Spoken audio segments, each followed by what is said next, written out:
Where the hell did that movie come from? Well, that was a movie. Hello and welcome back to Simon's Rants. I'm Simon, and today I just saw Everything, Everywhere, All at Once. And, yeah, in case you didn't know, it was written and directed by the same two guys that wrote and directed Swiss Army Man, Dan Kwan and Daniel Scheinert, which I didn't know that. Now, having seen it makes a lot of sense, but I wasn't expecting that kind of movie at all. I'll be quite honest, I actually really didn't know what to expect with this movie going into it. I didn't hear anything really about it at all until like this week. I was completely oblivious to everything about it until it was blowing up on Twitter because everybody was having something positive to say about it. And I was like, what is this movie? I got excited because it's rare that a movie comes seemingly out of nowhere and then is this good. And I love when that happens, especially when it's kind of like an indie, artsier feeling movie. I love those kind of movies, and so I was instantly excited, but I didn't want to know any more about it until I saw it, because I love going into movies blind, especially when they're this kind of movie. So I went into it blind for the most part. I knew very little about it because it was just unavoidable hearing some things on Twitter. So I heard it was a multiverse movie. I'm sure that was made aware in the trailer, but I didn't see the trailer.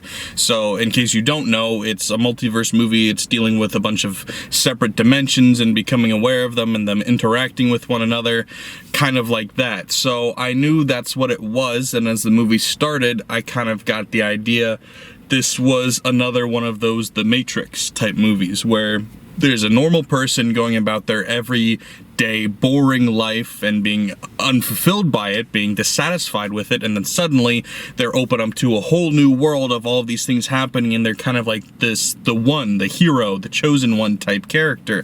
And that's what it seemed like was happening at first in this movie. And then the action starts and it's very different. The Matrix is, martial arts. It's this kung fu karate style movie, but it's much more like this classy, old-fashioned style. This was much more kind of like Jackie Chan-ish, where it's fun. It's got a sense of humor to it. It's very quick. It's very rapid. It's very exciting, and I enjoyed it a lot. So I was like, okay, we're kind of going with this. This is the twist on it that makes it original and different than The Matrix. Still, not really sure why. It's got like a 100% on Rotten Tomatoes. It's got like an 87% on Metacritic or something like that, and this is good, but I'm not entirely sure why. So I just was like, well, I guess the directing is really good. The writing is entertaining so far. So I guess it's just one of those situations like when Mad Max Fury Road came out, where the movie was a very good version of something that to me wasn't all that spectacular, because it's a very well-made action movie.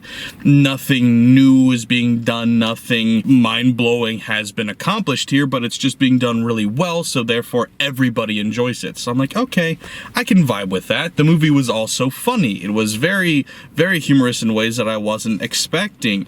And then it kept getting more and more interesting, more and more unique, and more entertaining as it went. This movie really started to blow my mind.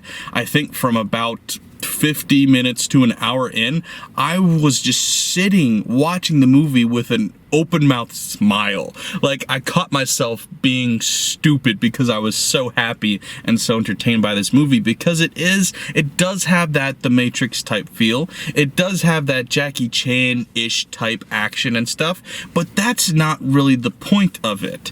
It begins to have this absurdism to it, this out of the box type feel to it, almost like a Michel Gondry type movie. But then there's also humor mixed in with that almost made it feel like a stoner comedy type, like a Seth Rogen type movie. It's all of these things at once. And like I said, now knowing that it's the same guys who wrote and directed Swiss Army Man makes it make a lot more sense, because it is very absurd, very indie, very artsy, like Swiss Army Man was. And I enjoyed Swiss Army Man. I didn't love it. I didn't like it as much as I thought I would, because I really did enjoy the style. I enjoyed the acting. I enjoyed a lot of elements, but as a whole, it didn't quite come together entirely for me. I just thought it was good, not great.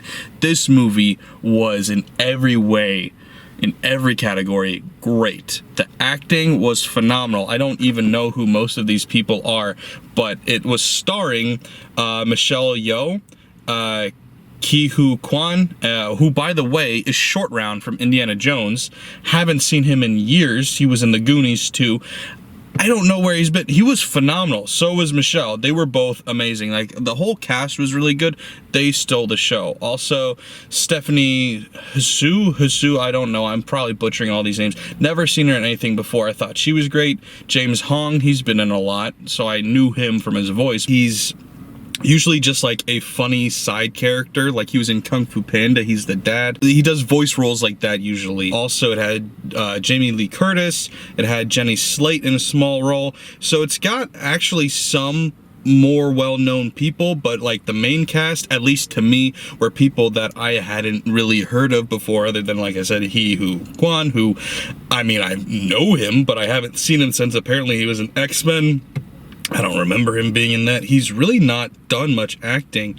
Like, I'm looking at his IMDb right now. He has 14 roles as an actor. His last thing listed here was 2002 until he was in Finding Ohana in 2021. So it's not just that, like, he's been doing stuff in the background and we haven't been aware of it. He just wasn't acting. He wasn't around. So he's back now, and I thought he was really good. I thought he was honestly phenomenal. I thought he may have been the best actor in this movie. His performance was great. It was layered, it was intelligent, it was very emotionally diverse. Like, this character had to do many things. That it was impressive what he was able to do with this character, but honestly, still, Michelle Yeoh, or Yao, I don't know how to say her name, I'm sorry, I'm probably butchering these names, but she was phenomenal. She really stole the show.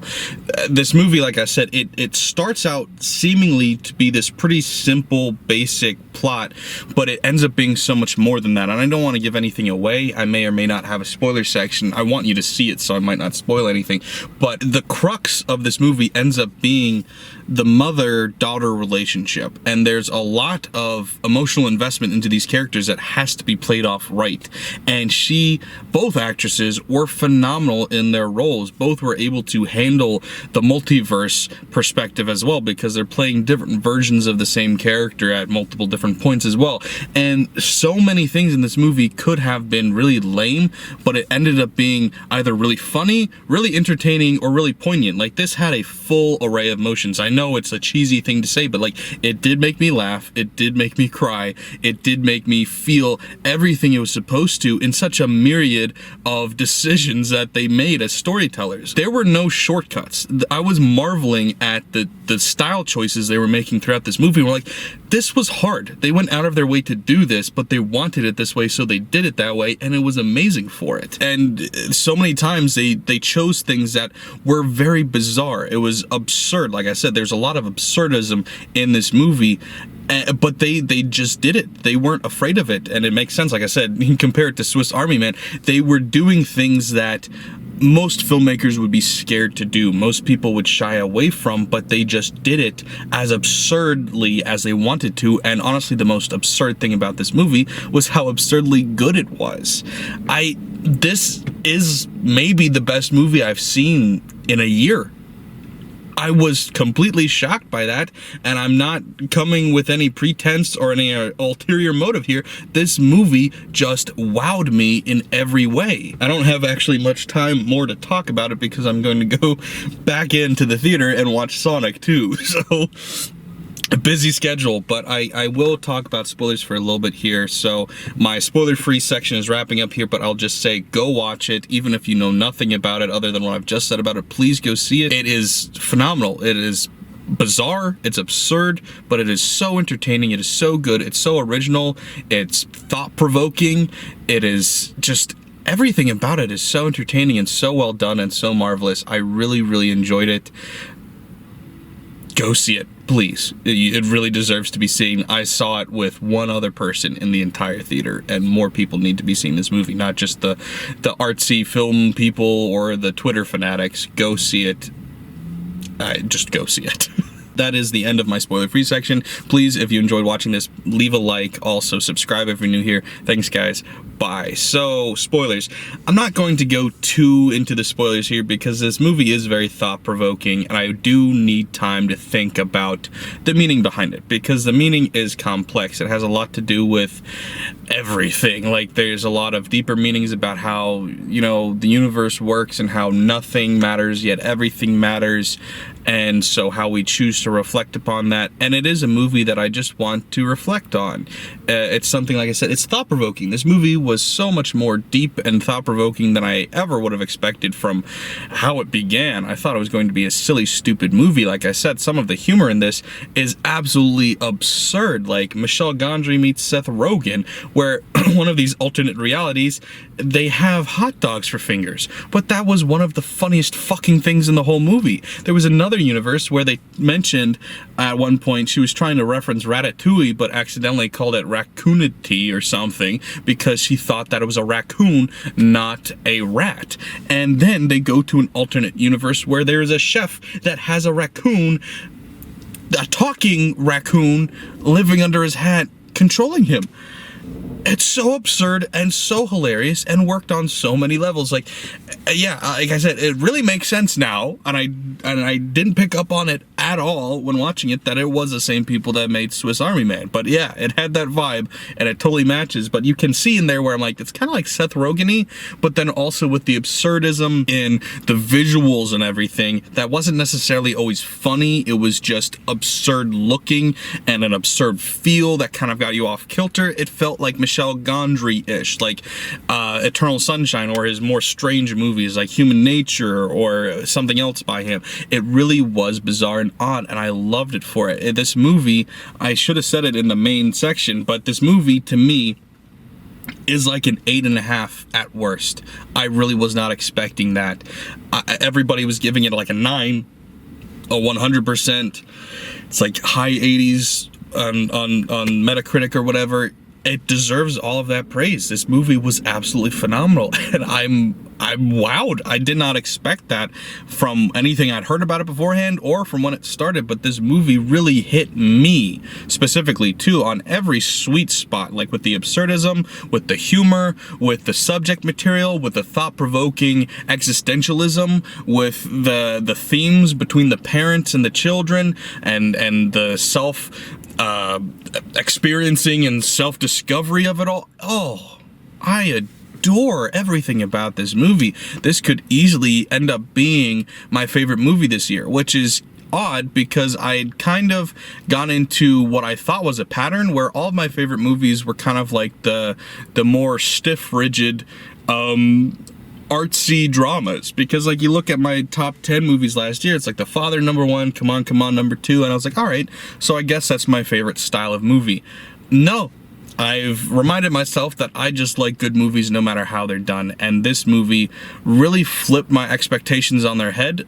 I didn't have many expectations coming into it, but they built up a little bit in the first half hour and were completely dashed by the second act. It was so good.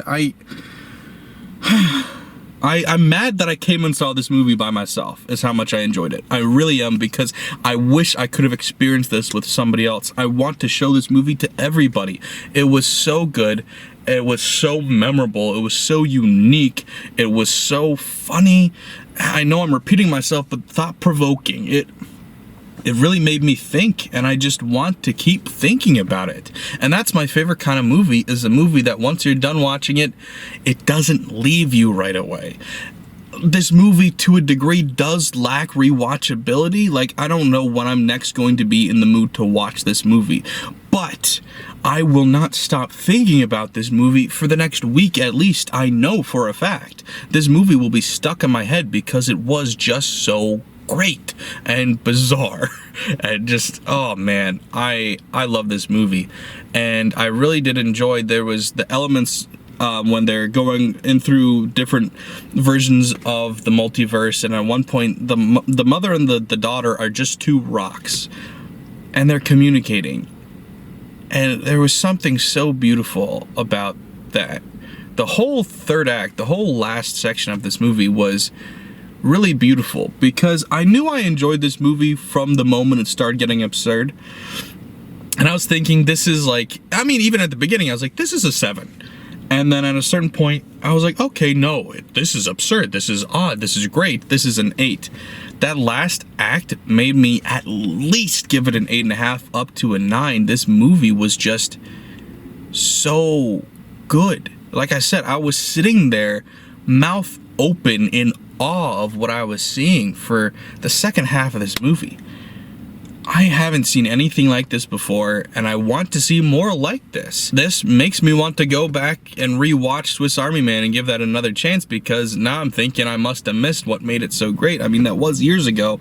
My tastes have evolved and have changed over time, so I'm hoping that I'll enjoy it more the second time now, but even thinking about it now, I'm like, I kind of respect the oddity of it more now, because like I was like so over the farting and the weirdness of it all, but now looking back with the same thing, with the same perspective of this movie, where it's like they're just artists and they're not afraid, they're not trying to impress anybody, they're just doing what they want to do, and I really respect the hell out of them for that. So maybe I do like Swiss Army Man more than I thought. I don't know, like this movie, every once in a while you come across a movie that is like actually life-changing. And I know that's a term that gets thrown around, but I mean it. Like, this movie has changed how I view film.